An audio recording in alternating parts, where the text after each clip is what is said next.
Juzi mwenyekiti wetu akiwa gerezani ameiandikia mahakama ya rufani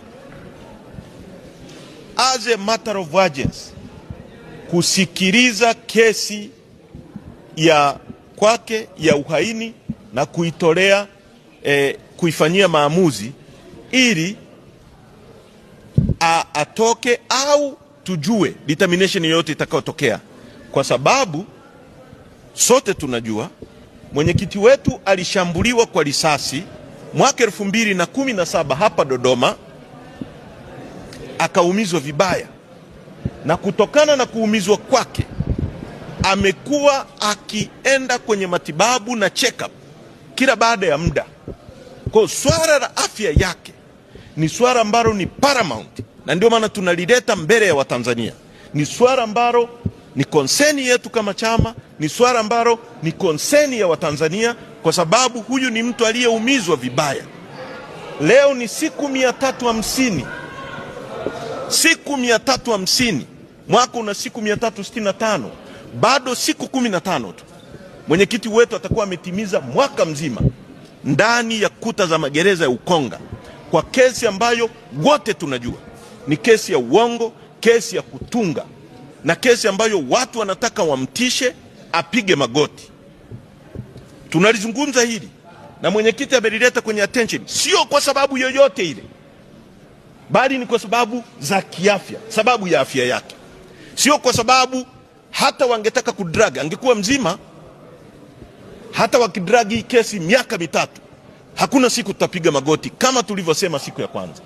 Lakini kuendelea kudragi hii kesi, na hii inaileta kwenu wa Tanzania, lolote litakalo mpata Tundu Lissu akiwa chini ya hawa watu, watakuwa na sababu ya kueleza Watanzania nini kimetokea na kwa nini wamemshikilia. Na nataka niseme wazi bila kuogopa, haitakubalika. Chama chetu hakitakubali, dunia haitakubali. Kwa hiyo tunaiomba mahakama,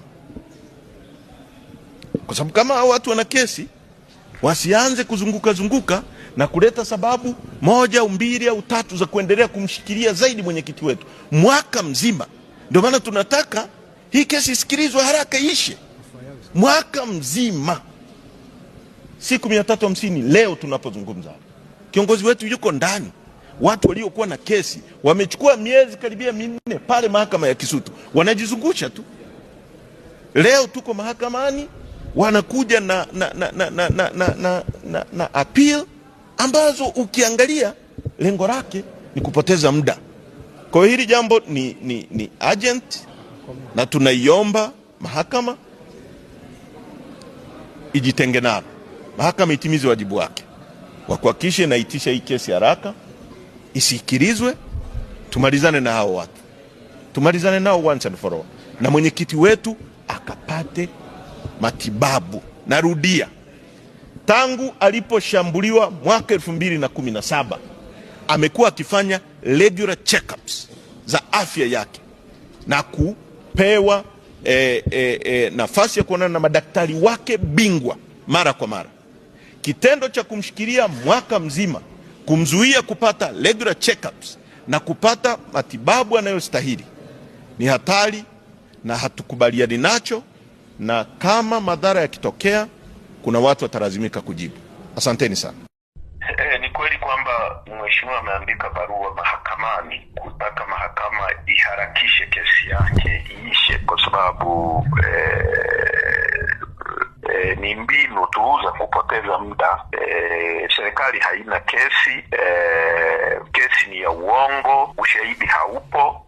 Kwa hiyo wamekata rufaa kama nafasi ya kwenda kuipaki kesi kule mahakama ya rufani na kupoteza muda na kumuumiza zaidi. Sasa kama tunavyojua, Mheshimiwa Lissu alishambuliwa kwa risasi mwaka 2017 na akaumia vibaya. Baada ya pale, kila baada ya miezi 3-4 alikuwa anaenda kuonana na madaktari wake ambao ni specialist waliomtibu nje ya nchi. Mpaka sasa huu ni mwaka mzima tangu akamatwe mwezi wa 4 mwaka jana, hajaruhusiwa kwenda kuona madaktari wake.